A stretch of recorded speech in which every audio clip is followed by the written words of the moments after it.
but we will decide who comes to this country and the circumstances in which they come.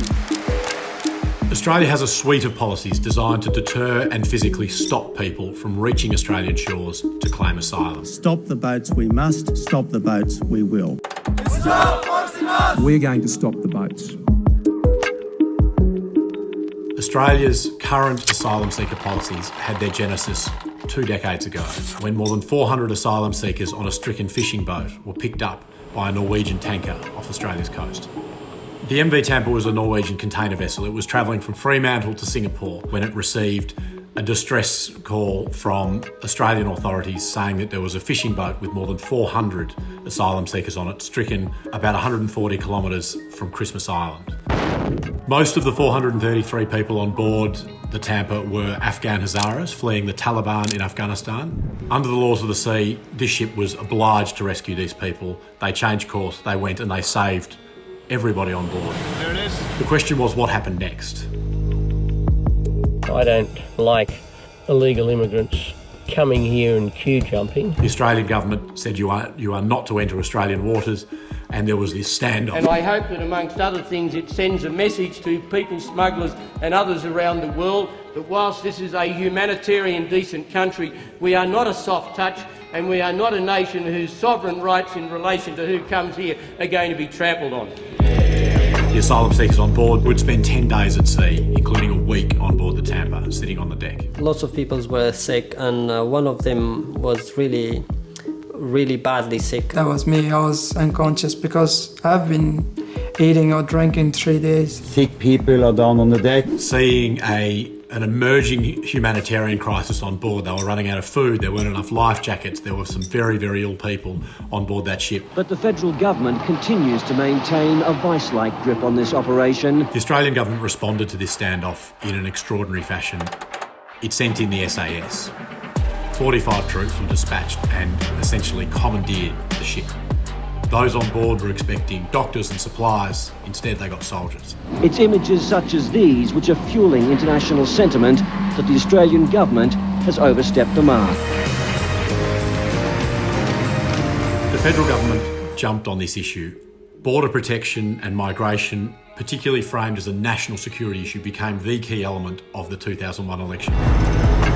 Boom!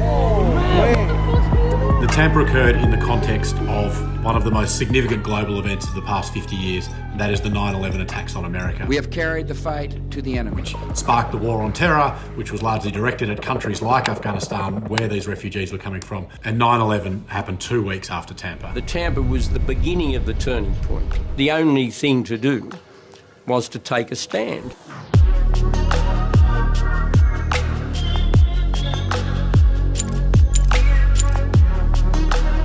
Someone had to break the impasse. We've broken the impasse. In the meantime, the Australian government had passed a suite of legislation that basically excised Christmas Island from the Australian migration zone and set up what came to be known as the Pacific Solution, where asylum seekers arriving in Australia would not stay in Australia but would be sent to offshore islands for processing and detention. And many of these people were detained there in very, very difficult and damaging conditions for many years.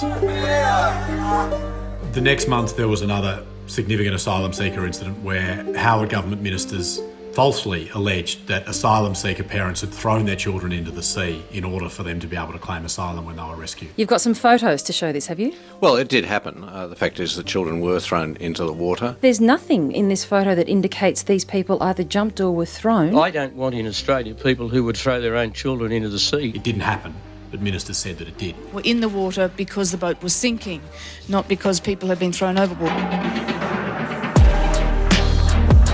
There have been major political implications that have flowed from these decisions ever since. Elections have been fought and won and lost on the issue of migration. The boats will be stopped. But irregular maritime arrivals will never be settled permanently in Australia. Because Mr Rudd closed it all down, that we've had more than 50,000 illegal arrivals, more than 800 boats. We see Australia's policies being enacted around the world. We see Italy turning asylum seeker boats back to Libya. We see the UK explicitly citing the Australian model of offshore processing, finding distant islands where asylum seekers can be sent. The United States will not be a migrant camp. We see in America the separation of children from their families, and former President Donald Trump has praised Australia's policies.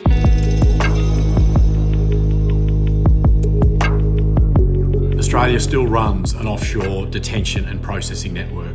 Operation Sovereign Borders continues to interdict boats at sea and send them back. So the architecture that was established at Tampa still remains. There is enormous disquiet amongst a significant minority in Australia around the way these policies continue to be prosecuted and the impact that has on people who come to this country seeking sanctuary.